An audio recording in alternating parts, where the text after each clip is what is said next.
Hi, this is Luke with the Gamer, and this is a beginner's guide to Splatoon 3.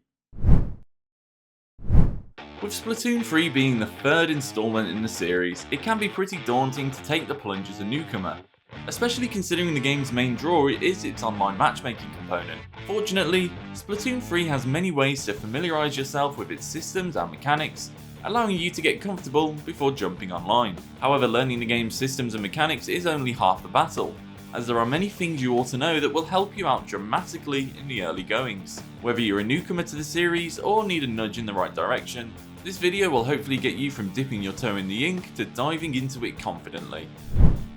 Before stepping foot in any of the modes and offerings Splatoon 3 has, the first thing you should do is tinker with the control settings in the options menu.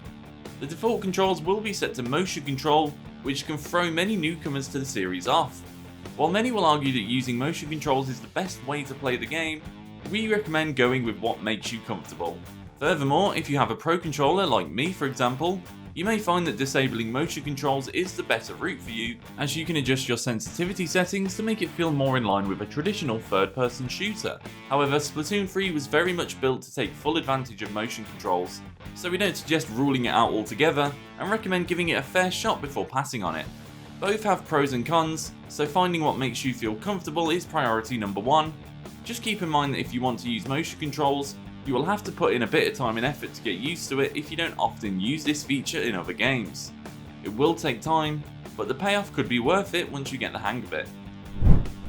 Once you have your control settings to your liking, we recommend heading straight into Hero Mode, which is Splatoon 3's campaign.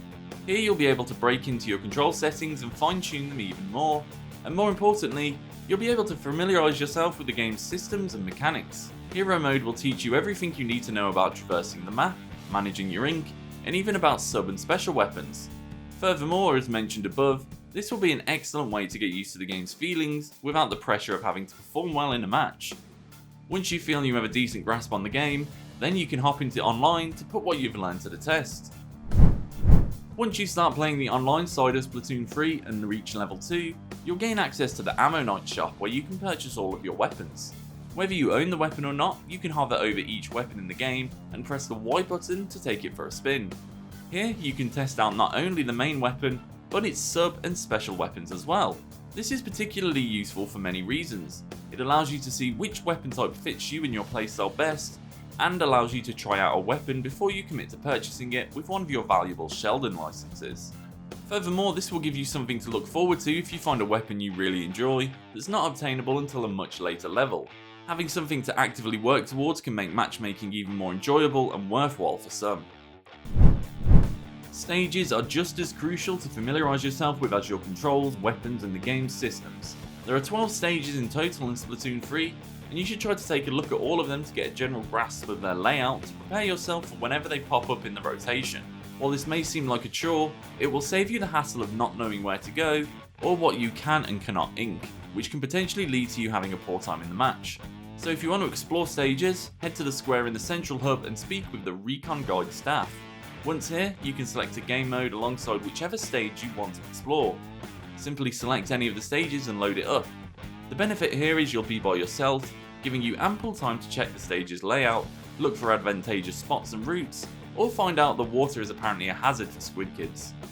Not that we know from experience or anything. If you're online often, you'll probably encounter many people expressing their frustrations about their teammates not inking their base.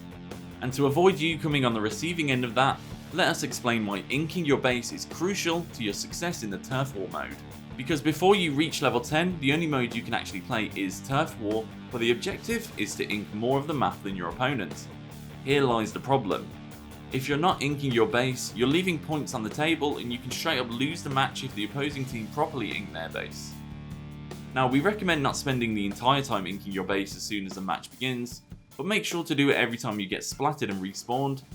And if you ink your base every time you respawn, and your teammates do the same, you'll have it covered in no time and can focus on getting your splatting and taking over more parts of the stage.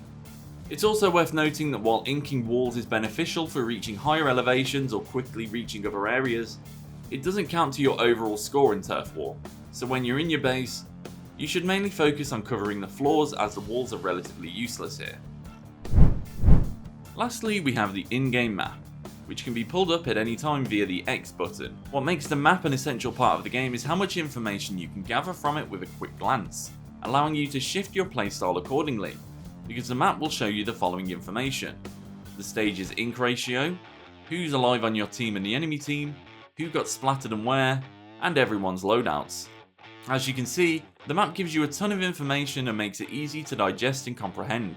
You can use the map to determine your next move, allowing you to quickly discern what areas your opponents may be in and which areas you need to work to take control over to secure the win. We recommend checking it every time you get splattered or whenever you have secured an area, as you'll likely get a sense of where to move next and how you should go about doing so. That's our beginner's advice to being the best at Splatoon 3.